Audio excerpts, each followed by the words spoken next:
ভাই ভাই এইসব ঝগড়া ফেসাদ ভালো না, এগুলো তোমরা কইরো না। ঝগড়া পেশা হইব না কে? বাপের জন্মে কেউ কোনোদিন শুনছে যে বউয়ের বাক্সায়?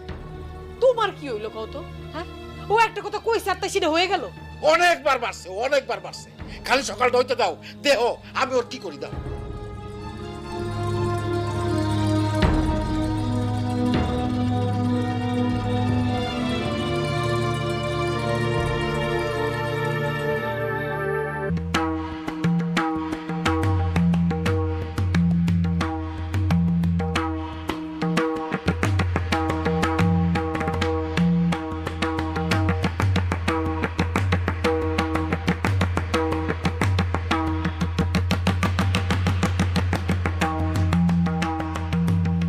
মোটামুটি সবাই আশা করছে।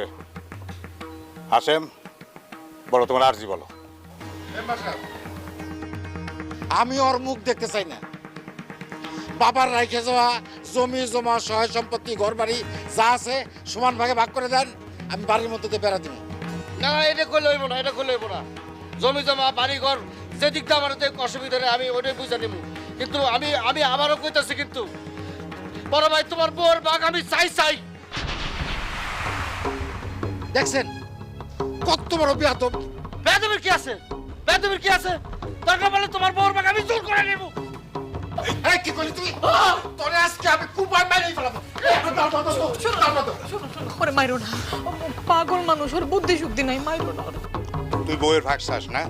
খাড়া খাড়া তোরে দিতেছি বউয়ের ভাগ। এই তোমরা সবাই মিলে জুতা পিটা করো তো, জুতা পিটা করো। কাকা কাকা থামেন, ওরে মাইরেন না কাকা।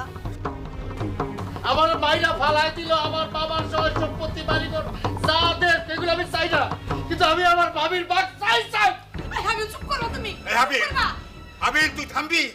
তুই যদি বেশি বাড়াবাড়ি করিস তাহলে কিন্তু আমার হাত উঠবো, আর আমার হাত যদি একবার তোর গায়ে ওঠে তাহলে কিন্তু এই হাত আর থামবো না। মাইরা তোর আমি মানে তারপর আমি এক কথা কব। ছোটবেলা আমার মা মারা গেছে, আমার মায়ের আদর ভালোবাসা স্নেহ কি করে আমি নিজে করতেই নাই, পাইও নাই। মা মারা যাওয়ার পরে আমার ভাই বিয়ে করে ভাবিনে নিয়ে আসে। আমার ভাবি আমার মায়ের মতো আদর যত্ন করে স্নেহ দিয়ে বড় করছে। সেই ভাবিরে ভাগ করে নিয়ে যেতে চায় আমার ভাই।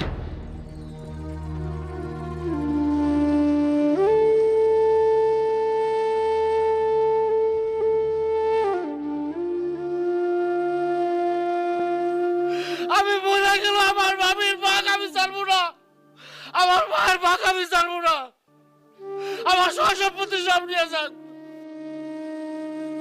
কিন্তু আমার মায়ের ভাগ আমার ভাবির ভাগ আমি ছাড়বো না। আমার ভাবির ভাগ আমার দিতে হইব,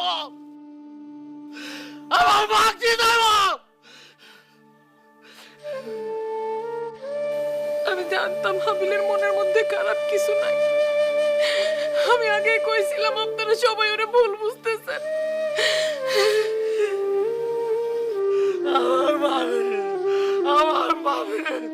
আমার মায়ের মতো ভাবিরে বলে ভাগ করে নিব। আমার ভাবির ভাগ আমি জানো না, আমার মায়ের মতো ভাবির ভাগ আমি জানো না।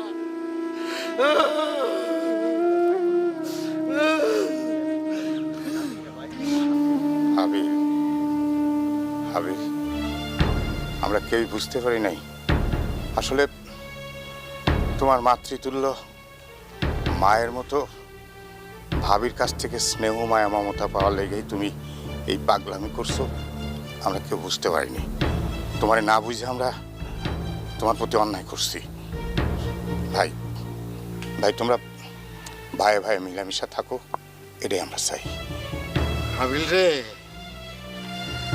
আমার ভাই,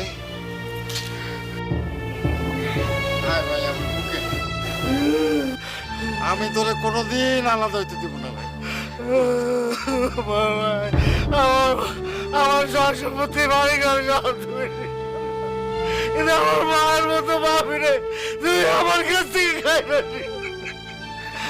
আর কোশ না ভাই, আমি করতে পারতেছি না।